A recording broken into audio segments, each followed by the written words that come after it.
So, welcome back to Everything Marketplaces, where we talk with the founders and leaders from some of today's top marketplaces. So, this is episode 150, which is really a great group chat that we just had with Austin Allison, who's the CEO of Pacaso. So, Pacaso is a marketplace that's helping make owning a second home more accessible through their co-ownership model. They quickly scaled as a marketplace and have raised over 200 million from top investors like Greycroft and Fifth Wall. So this is really a great chat with Austin, where we got to learn more about his previous experience starting dotloop, which was acquired by Zillow, what some of his key learnings were, the founding story for Pacaso, what some of the first steps were that they took to start it as a marketplace, did an overview and deep dive into it as a leading marketplace for second home co-ownership today, got to learn more about their growth, what the fundraising journey has been like, and also had a great group Q&A. So really enjoyed this conversation, and you're going to find it a great watch to the end.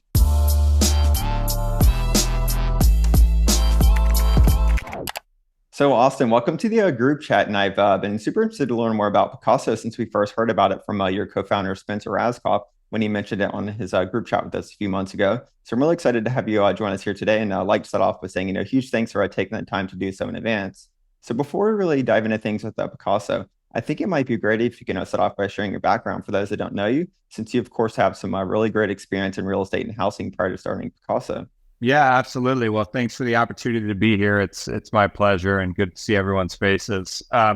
So I guess the start of my story really is with my childhood. I was the son of a carpenter, and so I grew up around real estate. I was swinging a hammer when I was 3 or 4 years old, and carpenters in Cincinnati, Ohio, don't make a lot of money, so we lived paycheck to paycheck.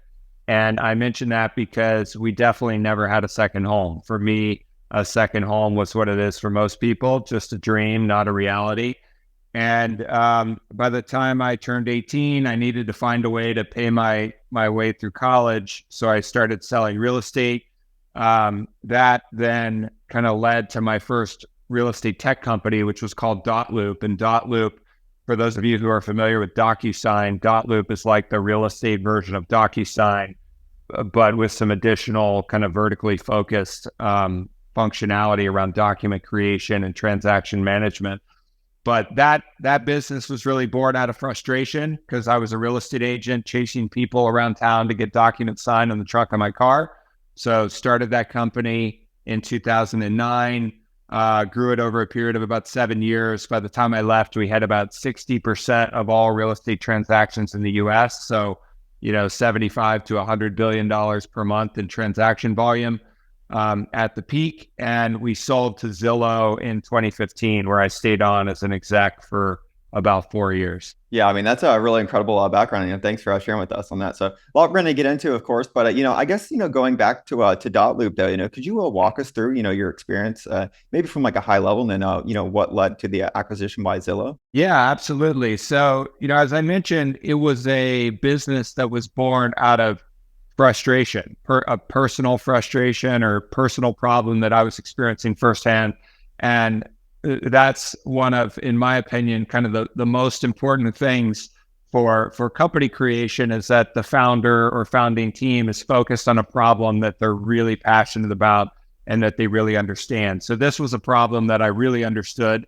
And but what I didn't understand is anything about building a business. I didn't know anything about fundraising. I didn't know anything about writing a business plan. I was actually in law school at the time. I went to law school after undergrad, and I kind of just knew that I wanted to go solve this problem. And I started reading books and just asking questions of people who were around me, and kind of figured it out. And the way that I raised money for the first company was pretty unconventional.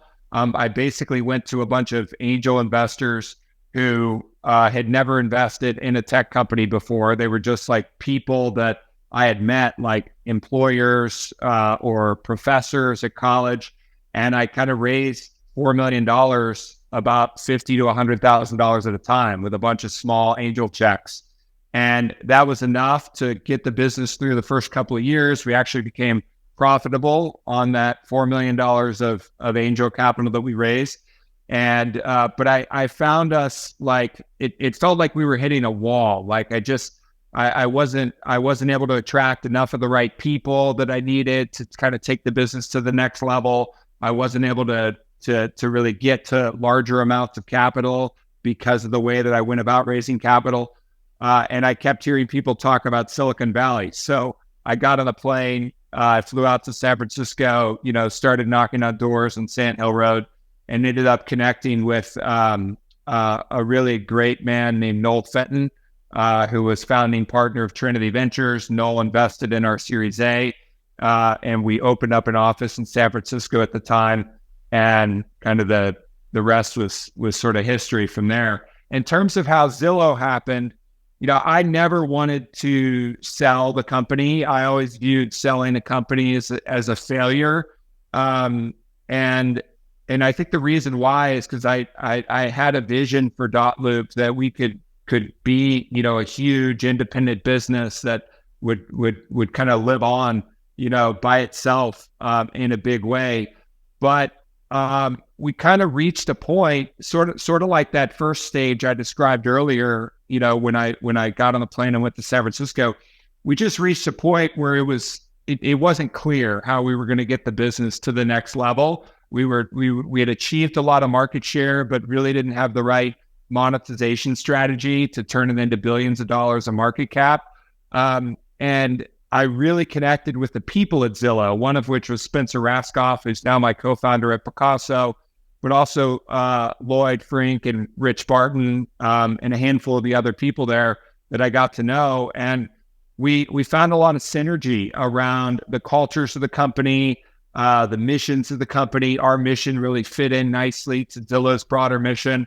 And ultimately, I reached the conclusion that by being part of Zillow, we would have a higher probability of achieving our mission at dotloop. So what started out as a business development conversation turned into an M&A conversation, and it ended up being a really great decision. And not only was it great for dotloop to be part of Zillow, but it was also really great for me personally. I learned a lot from that organization and from the people of that organization that I think is benefiting me now at Pacaso. Yeah, no, that's a really cool story. So thanks for walking us through it. And that sounds like a big win early on. So congrats on that. If we kind of look back though, what do you think some of your kind of key learnings were from, maybe from dotloop or even at your time at Zillow that you've taken with you to now Pacaso? To try to keep it short, I would say, number one learning is around people. Great businesses are built by great people. So, I always try to start, everything with people, whether it's a problem that I'm trying to solve or an opportunity that we're trying to pursue. I always ask the question kind of who, not what first. So surround yourself with great people. Number two would be around really following your passion, and the mission should be really aligned to the passion of the entrepreneur. And this is probably pretty obvious for everyone on this call, but like when you're working on something you're really passionate about, not only is it a lot more fun, but you end up doing a lot better work.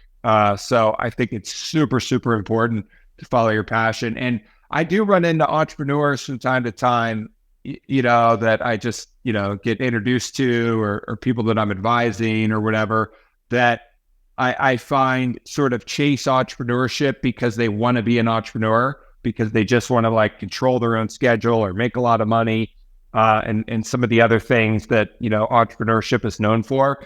And I just don't really sort of align with that approach. I mean, I think that people should start companies and join companies because they're really passionate about the problem that the company is solving or the mission that the company is pursuing. So those would definitely be the top two. I would say that the third learning would be around product market fit, like really focusing on and chasing the product market fit as early as possible. At dotloop, I didn't even know, what the term product market fit meant. And I don't know if I ever really understood what product market fit felt like until we created Pacaso. I mean, we obviously had enough product market fit to build, a pretty decent company at dotloop, but the product market fit didn't feel like what it feels like at Pacaso. Like it always felt like we were pushing rope up a hill when we were selling productivity software to real estate agents, versus when Pacaso really sort of hit its found its stride in the early days, it felt like we were being sort of pulled, through this vortex of kind of amazing, energy around people who wanted to live better lives and find a happy place. So I think it's really, really important to find product market fit. So yeah, those would probably be the top three. Yeah, no, those are going to be really helpful learnings, and you got a few head nods here, so definitely some that are relatable with other founders here. So that's a great actual transition into Pacaso. So what was the founding story for Pacaso, and then maybe what were some of the first steps that you took to actually start it as a marketplace? So the Pacaso idea was born in 2013, so 11 years ago now, when my wife and I purchased a second home in Lake Tahoe. As I mentioned before, I started out, dead broke, but fortunately, thanks to dotloop, and later, in 2015, Zillow, I was able to have enough capital to be able to afford a second home. And this second home just changed our lives, like in a huge, huge way. It turns out when you buy a second home, you're not just buying a piece of real estate, you're buying a second group of friends, a second community, a second life in many ways. And for me and for most of our customers, the second home is even more impactful than their primary home. And that may sound like a really kind of absurd statement. And I'm careful about where I say that because I realize it may come off as tone deaf in front of the wrong audience. But the reason why I say it with confidence is because the primary home is so much about utility. The primary home is like where we do laundry, where we cook breakfast, it's like where we sleep. The second home is really about finding a happy place, like being the best version of yourself. Like when I'm at my Pacaso home, when our customers are at our Pacaso home, they're better parents, better friends, they have more time to pursue their hobbies. Like it really creates this special place for you to be the best version of yourself. So I experienced that firsthand in 2013. I was blown away by it. And I became really inspired to try to find a way to make that possible for more people because second homes are super expensive and out of reach. They're just, they're hard to buy. The second thing that I learned, though, about second homes is that they're highly underutilized. The average second home is only utilized 5 weeks per year. And there's roughly 9 million second homes in the US. Only like, 1.5 million to 1.5 million of them are rented out in some capacity. So most of these homes are just sitting empty and not even being rented at all. It's like such a waste of resources. And empty second homes create a bunch of other problems for communities. They drive up home prices because it constrains the market of having supply. Empty second homes starve local businesses because in places like, Tahoe or Napa or Aspen, during the shoulder season, there aren't owners in the home using the services year round. So there's all these problems that come from empty second homes, and second homes are unaffordable. So it was really those two insights that I learned in 2013 that inspired this idea for Pacaso, which was basically like, what if we could find a way to make better use of all these second homes and enable people to right-size their ownership to buy what they actually need? And that's how this whole idea of co-ownership was born. But I didn't pursue it until 2020 because I was working at Zillow, all the way through the end of 2018. And I decided to take a year off before starting Pacaso. And right before I took my year off, I remember reading this quote that was attributed to Einstein that said, if you had 60 minutes to save the world, you should spend 55 minutes understanding the problem and only 5 minutes on the solution. And that was like the opposite of how I started dotloop. Dotloop, I didn't know anything. And I just started working on the solution before I even understood the problem and, made a lot of mistakes along the way as a result. So that quote really resonated with me. And I said, you know what, I'm going to dedicate this year off, which was 2019, to be in the 55 minutes. And I'm not going to work on, any business creation or any solutions, but I'm going to really understand this problem. And that's what I did. So I spent a lot of time just kind of understanding the models that have come before us, talking to customers, I knew that I wanted to work with Spencer. He knew that he wanted to work with me. We both kind of left Zillow around the same time. And we kind of settled on this idea, for Pacaso, and we ended up starting the company in early 2020. Yeah, that's a really cool story. I like the quote as well that you mentioned. So as marketplaces, we typically face the kind of chicken and the egg or the cold start problem right in the very beginning. So how did you solve that with Pacaso? It's a super difficult problem that we're still trying to solve. To be clear, it's not fully solved yet. But one of the benefits of real estate that is not true of many categories is that most of the supply is already aggregated and already accessible via the multiple listing service.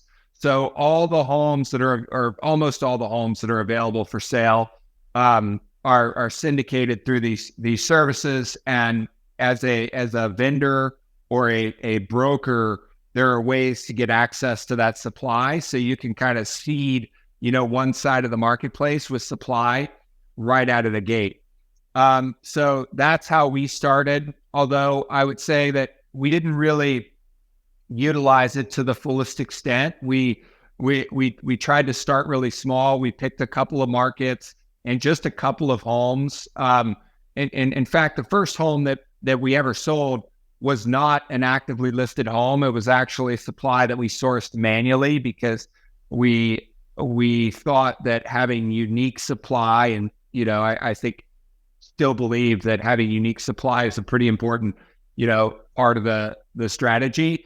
And the way that we source that unique supply initially is through public records. So we basically kind of identified the markets we were interested in, downloaded the public records, made some assumptions based on the public record data around that would enable us to try to determine which homes were not occupied as primary homes. And we just contacted those owners through a variety, or attempted to contact those owners through a variety of channels.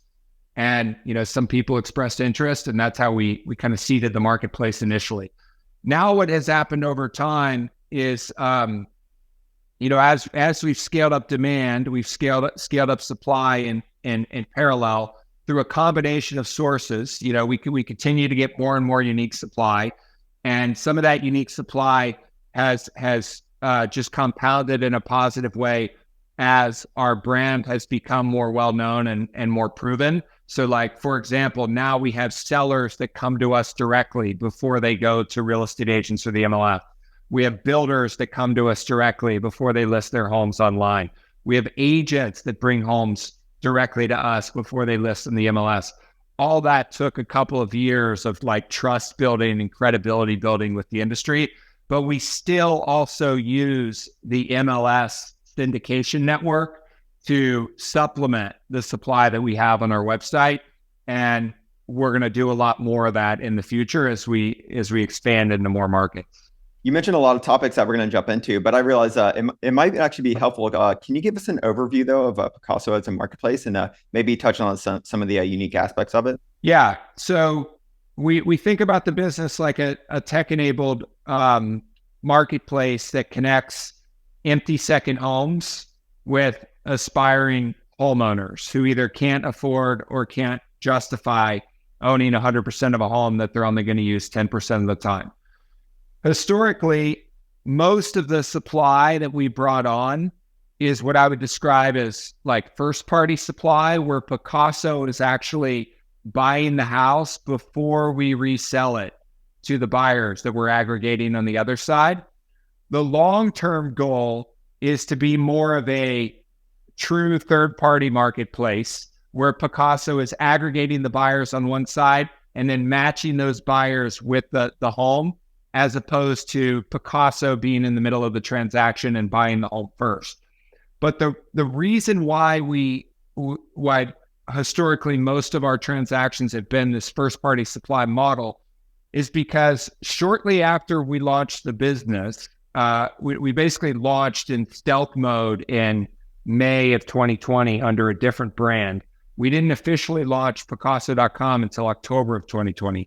Shortly after we launched, you all may remember that the sort of Well, you may not have realized this if you weren't in the real estate business, but if you were in the real estate business, you would remember that the second home market just blew up in very late 2020 and all of 2021. It was like a rocket ship. I mean, anybody who had money wanted to get out of their home, had the flexibility, or at least more flexibility, to work remote.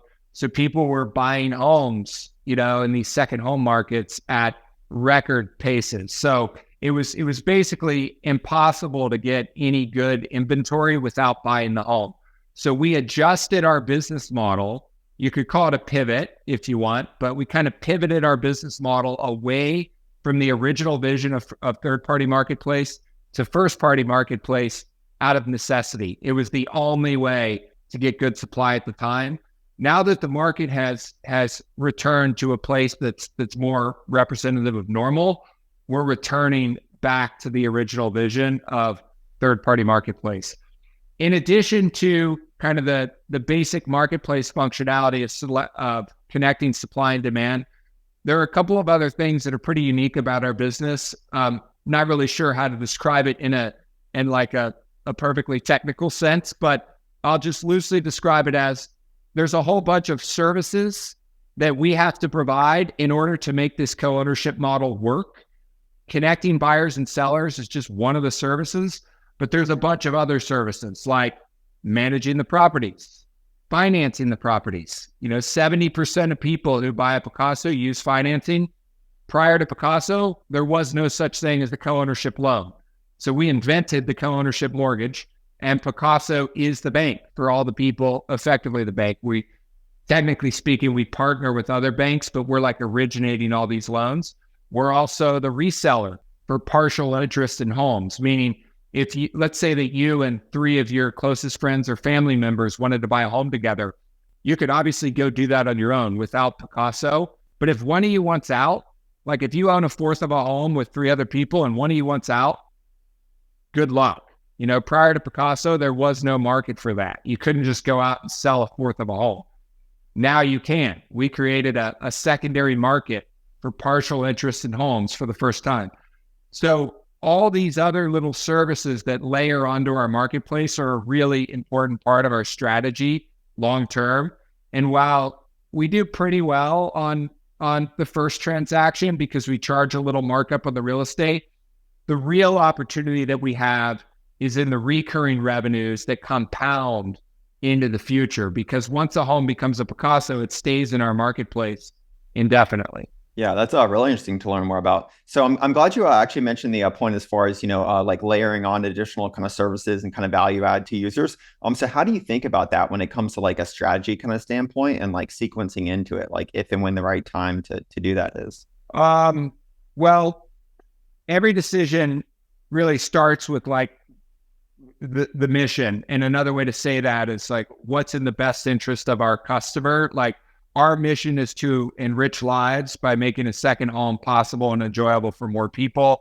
We call our owners, we use personas internally, and this was a thing that Zillow did. So we picked this up from Zillow, but we call our owners Oscars. So we try to put a gender neutral name on the different personas, and Oscar, I guess it's not totally gender neutral, but Oscar is the persona that we use for our owners. So, it's basically, what do we need to do to enrich Oscar's life? And that's how we determine what to focus on in terms of the prioritization of the things that we're focused on. I mean, it's a very dynamic thing that is dependent upon kind of the priorities of the business at that moment in time, and also the circumstances in that moment in time. One of the things that I try to do as kind of a leader, like one of my sort of leadership tools, if you will, is I always try to have 3 strategic, I call them strategic pillars. And there's obviously lots of different structures from, OKRs to OGSM and lots of other frameworks that people use, but I just call mine strategic pillars. And I try to have 3 strategic pillars that are generally don't change throughout the entire year. Now, sometimes, if things need to change, they will change. But what I've found historically is that if you do the work up front, really, really kind of understanding what the business needs to focus on in a given year, these three strategic pillars can really serve as a solid foundation for 4 quarters pretty easily. So that provides a framework for prioritization as well, because like one of our strategic pillars right now is no customer left behind, which basically is about this idea that we have all these prospective customers in our database, like tens and tens of thousands of people who have submitted leads, told us they were interested in buying a second home, are qualified to buy a second home. And we basically haven't done a great job of nurturing them. They've kind of just been sitting in our database as like dormant opportunities. And we spent a lot of money, tens of millions of dollars building the brand and attracting all these people to our database. So we realized going into 2024 that we needed to do a better job of nurturing these opportunities in our database. So one of our big strategic pillars is no customer left behind. And there's a whole bunch of work that, work streams that flow up to that strategic pillar. So not a perfectly clear, precise answer, but I guess the TLDR is that, it's a dynamic thing that needs to be kind of thought about and worked on in real time. No, that's great. It's certainly a nuanced topic, but something we're always discussing here. So that's going to be a helpful example, and definitely with the 3 pillars. So you mentioned earlier as far as the markets that you operate in, and it sounds like Pacaso is a somewhat operationally complex marketplace. So what all goes into launching new markets? It is a pretty complex business. This is probably our greatest curse, but also our greatest blessing. You know how, like with people, oftentimes certain people, me included, have personality traits that are their greatest asset and their greatest liability at the same time. And I found that the same is kind of true of companies. Like our business is super hard, but it's not rocket science. Anybody could go buy a home with 3 other people, but it's super hard. So all that complexity it translates into a lot of moat for us that gets bigger and wider as time goes on. But one of the things that we've done to set up our business to make it a little bit easier to scale than it would be if we were trying to do it all on our own is we try to partner with other people.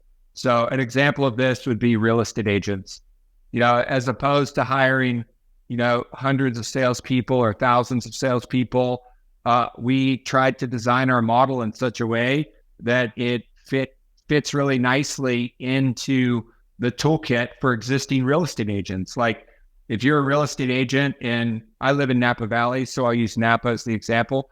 If you're a real estate agent in Napa Valley, a good one, you probably have you should have a database of people who are interested in buying homes in Napa Valley. And most of those people in your database are what I would describe as window shoppers. People who are going to just continue to dream and dream and dream about buying a home in Napa Valley, but will never transact. Either because, they can't afford to buy the home that they want, or they can't justify buying the home that's going to sit empty for 90% of the time. Pacaso is now a tool that agents have in their toolkit to convert those window shoppers into home buyers. So that's one example of a partnership that's really important to our business model as we scale into new markets. But we have other examples of partners like that, cleaning companies, property management companies. We do most of our interior design and stuff in-house, but occasionally if it's like a really new market or a unique market, sometimes we'll partner with local designers. So that's a big part of scaling up for us. The other big part of it is we invest really heavily in systems and kind of what I think most people would consider like back office technologies that aren't very visible or sexy on the front end to manage all these properties and pay all the bills and coordinate all the vendors and hold third parties accountable, budgeting and accruals for, future expenses, that whether it's a furnace that'll need to be replaced or a roof that needs to be replaced. There's a lot of technology working behind the scenes to help us scale that. And we're trying to just build way ahead of the anticipated scale, but it's a constant struggle, like all companies, it's a constant struggle, where we always feel like we're playing catch up. It always feels a little bit chaotic. But yeah, I met a guy, I guess it was probably like 7 or 8 years ago now, that I was interviewing as for a COO position, and he was really successful COO that had been a COO at a couple of big unicorns, and he was way more qualified than I was going to be able to attract at that point in time. So he was pretty much just doing me a favor to have the meeting with me. But I remember we were talking about all the chaos of company building and scaling. And he told me, he's like, you know what? Like, I remember when I was earlier in my career, it used to always feel like chaos inside of every company that I was ever at. Doesn't matter how successful the company was, how big it got, it always felt like chaos inside. And what I've come to realize after, X number of years doing this is that that's just what it feels like. And that's why we do what we do. That's why we all have jobs. If it wasn't hard and there wasn't, chaos, technology would be doing all the work for us. But there's a lot to this. It is very hard, and scaling is a struggle. But I guess we just try to use tech to scale ahead of it. Certainly. That's definitely going to lead to some questions I know here when we get to the group Q&A, which speaking of, I feel like you and I could probably just go on, for quite some time here, really diving into things with Pacaso. But, one of the things right before we jump to the group Q&A, because that's some messages from founders. So I want to make sure we save time for that. But, one of the things I wanted to discuss was, fundraising. And I believe you've raised over 200 million. So, what has the fundraising journey been like? A lot different this time around than the first time around, because I had a track record and my co-founder had an even better track record. So we were able to get meetings a lot easier. We decided to raise a big seed round, mainly because we felt like we could, and we knew that it was going to take, capital to build the business. So we did, I think it was a 17, can't remember. Yeah, I think it was a $17 million seed round, which we later called a Series A. And then we did it's such a blur now. I can't remember the exact amount. But then I think we did maybe it was a $75 million Series B. So our Series A was led by Maveron, a guy named Dan Levitan, and Howard Schultz is his partner in that firm. Really amazing partners of ours, and then a couple of other early stage VCs, all of which have been great. Crosscut, based out of LA, Global Founders Capital is the Samwer brothers out of Germany. Who else am I forgetting? Our Series B was Greycroft, so they've been great as well, and I think that was around 75 million. And then our Series C was SoftBank and Fifth Wall, and we've raised a total of 240 million. It was pretty easy at the time, honestly, but whole different ballgame now. In my experience, like the growth firms are kind of not really open for business at the moment, despite what they say. A lot of them, represent that they're open for business, but it's a tough fundraising market out there right now. Really, really, really, really tough. So I'm glad we're not in the market fundraising at the moment. And when the economy turned, I'm sure we'll get to, a question about, challenges at some point here. But one of the biggest challenges that we had was we got lucky with respect to our timing. I mean, we did a lot of work as well, as I mentioned. Like, I spent a year understanding the problem, so it wasn't a complete coincidence that we had a lot figured out. But we really couldn't have had better timing with respect to launching a co-ownership, second home business in late 2020. And while I was super fortunate for that tailwind that we had, I was always worried about it. In every memo I wrote to the team, I would explain to the team that this is not normal. Most startups are just torture for the first 5 years, just struggle after struggle after struggle with nothing but headwinds, nothing but failure that needs to be overcome. And we were having the opposite experience. We were like on this rocket ship, with wind at our back. And I just kept telling the team, like, there's going to be a day where it's not going to feel like this. And the reason why I was so worried about it is because I feel like most of the character in early stage companies is built, in those early years. That's like the foundation of it all. And that struggle and the hardship, it's really important. And we didn't go through that. So when times got tough in the middle of 2020, when the war started and interest rates started going up and all the other, craziness that's been happening in the world, it got really tough. And we basically had to go back to kind of early startup days. We unfortunately had to downsize our team quite a bit. And those were tough decisions in tough times. But I'm glad we did it because now we have the cash to weather the storm without being in the market for another round. Cool. So we're just going to jump into questions. Hey, Dimitri, do you want to come on? Yeah. How do you help owners manage the sharing aspects after the transactions? So for example, like who gets Christmas or the fresh powder dump, or if there's an upgrade decision, there's disagreement about whether to go for the Cadillac or the Toyota, water heater. How do you handle that? Yeah, great question. And this is a really important part of our service and our offering. So first on the calendar piece of it, we have created a tool that's available in the Owners app that is basically a shared calendar. But on the back end of the shared calendar, there's a series of rules and algorithms that are proprietary to us. We call it Smart Stay. And the job of Smart Stay is to distribute the calendar fairly and equitably amongst the ownership group. So basically the way that it works is if you own 1/8 of the home, which is our minimum, that's our entry ownership level, Smart Stay will ensure that you get 1/8 of all the different seasons throughout the year. So 1/8 of the peak season, 1/8 of the non-peak season, and 1/8 of the holidays.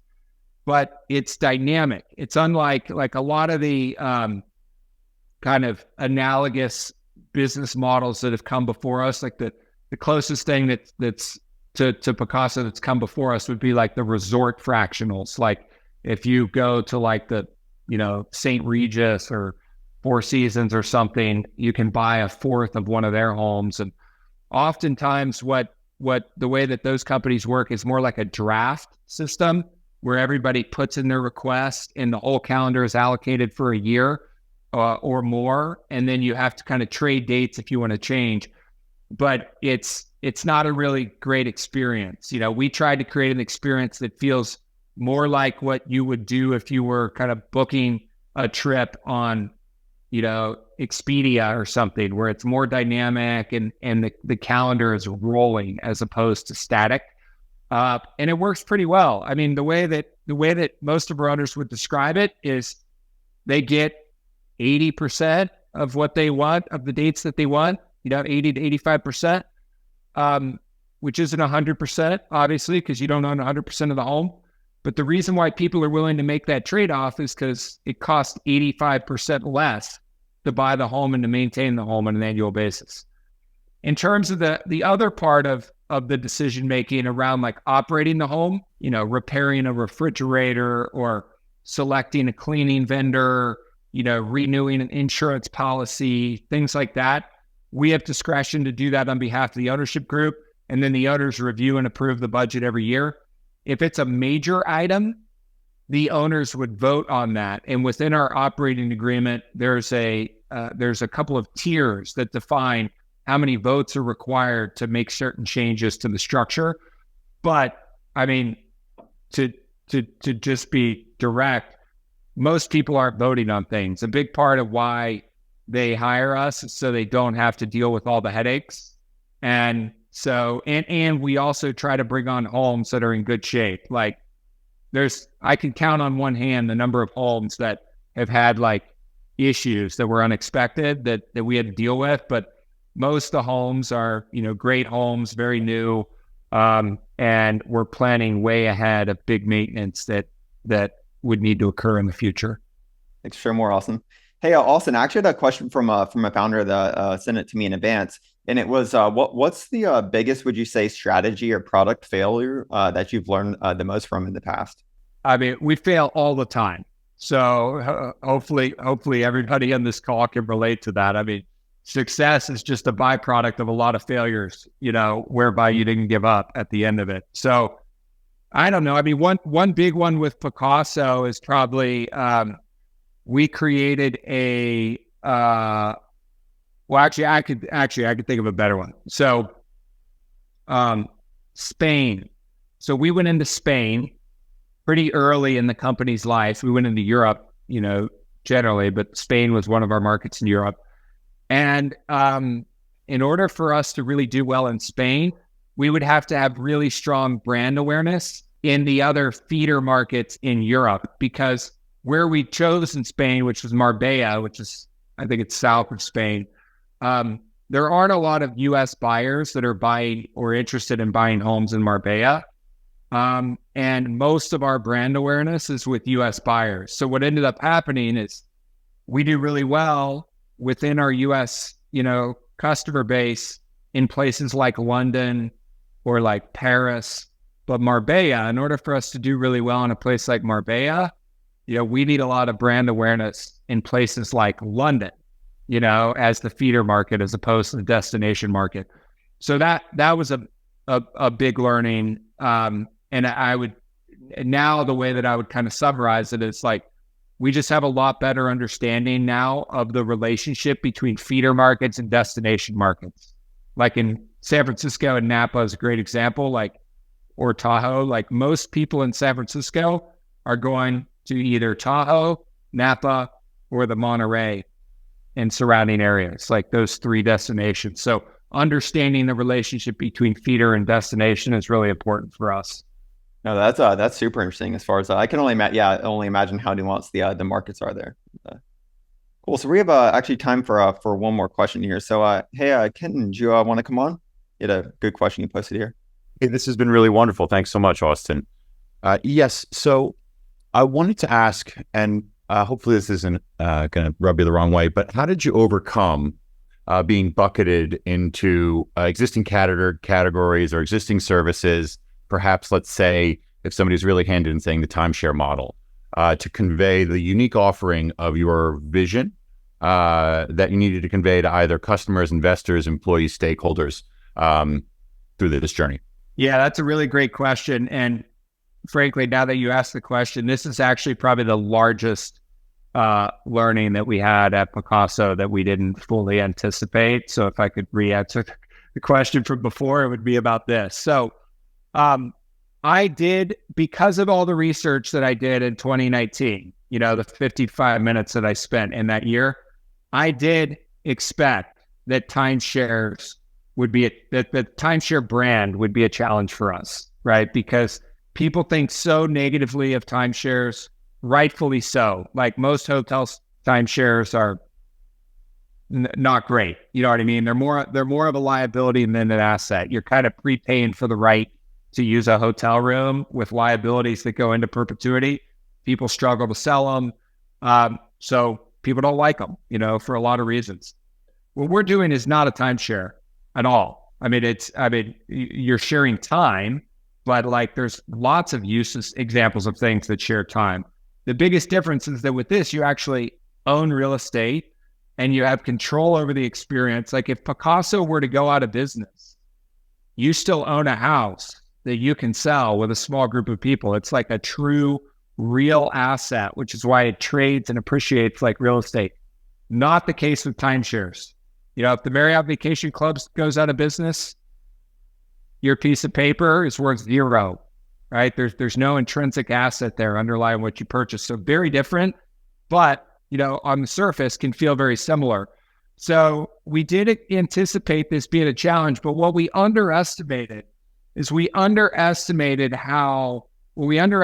NIMBYs in general. So for those of you who aren't familiar with that term, stands for not in my backyard. These are people who resist change in communities. So we underestimated the NIMBYs, and we underestimated how effective the NIMBYs could be at using timeshare against us. So the first time we started to face NIMBYs in Napa, we kind of just like ignored it because we're like, these people are crazy. Like, one of the best things that can happen to a second home community is co-ownership. Like we have a housing affordability problem. And the reason why we have a housing affordability problem is because we don't have enough supply. And there's only two ways to solve this problem: build more homes and make better use of the homes that we've got. And co-ownership is about making better use of the homes that we've got and consolidating demand into fewer homes. So co-ownership is actually one of the best things that can happen for a second home community. So we just kind of ignored the NIMBYs. We're like, these people are crazy. Like, their message makes no sense. Let's just stay focused on our business and move on. But, what we learned is that facts, don't matter nearly as much as perception. Perception becomes reality. And when the NIMBYs do a really effective job of crafting a story that, you're a timeshare and that you're not actually helping the community, but you're hurting the community, and that, you're taking homes away from school teachers and, all these crazy accusations, like, they did a pretty good job of getting some of the population to believe that. So, we learned a lot from that. We're still playing catch up in a lot of markets to kind of dispel the myths and share the facts. But most importantly, it's enabled us to refine our model and do a much better job when we go into markets to be more proactive. So now when we go into a market, like, we lean in, we're leaning into the right messages. We're partnering with local businesses. We're partnering with, local city councils and other electeds, just to make sure that they understand that co-ownership is part of the solution, not part of the problem, and that we want to be a value-added partner. The last thing that we want to do is negatively impact a community. Like, we created this business to do good, for the people who own these houses, but also for the communities where these houses sit. So we've learned a lot. The one other thing that I'll say about resistance, though, is that in my experience, which is just limited to a few companies, in my experience, resistance is sort of an inevitable if you're pursuing something meaningful. Like at dotloop, the resistance that we faced was around e-signatures. We were getting lawsuits or legal threats almost weekly for 3 or 4 years straight. We had trade associations against us, banks, title companies, real estate agents. People were just basically saying that e-signatures weren't secure, that they weren't legal, when ironically, e-signatures are actually, not only have they been legal since the Clinton administration passed the law in 2000, but they're way more secure than a physical signature that gets scanned and, forged and faxed back and forth. Like, at least with an e-signature, you have a digital trail, that links to an individual. But it took a long time to get the industry to accept that. And, we really have DocuSign to thank for that. DocuSign did a really effective job of kind of paving the way for e-signatures, and we got to sort of draft in their wake, if you will. But Zillow has faced a ton of resistance, still faces resistance around this estimate not being accurate.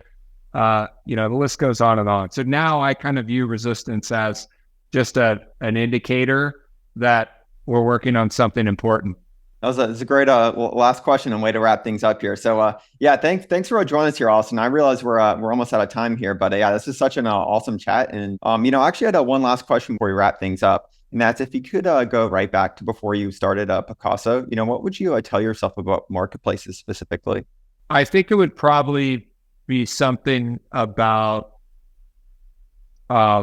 figuring out the chicken and egg problem. Like the classic two-sided marketplace chicken and egg problem is like, it's real. And like, real estate tech is my space. Like, that's the lane that I know really well. And, I knew that in real estate tech, we could get access to supply. But if I wasn't in real estate tech and I was, starting a marketplace that didn't have, access to a big source of supply like that, I'd be spending a lot of time thinking about how I'm getting supply. So that would probably be the advice. Yeah, no, that's great advice. Something that we're thinking about and talking about all day long here in the community. So, and then last but not least, time for a quick plug. Where can we keep up with you at? Well, you can follow us. Obviously, check out Pacaso.com. I suggest downloading our app as well. I mean, even if you don't plan to buy a second home anytime soon, it's super fun to just search and check out the properties. We're also on Twitter and Instagram at Pacaso Homes.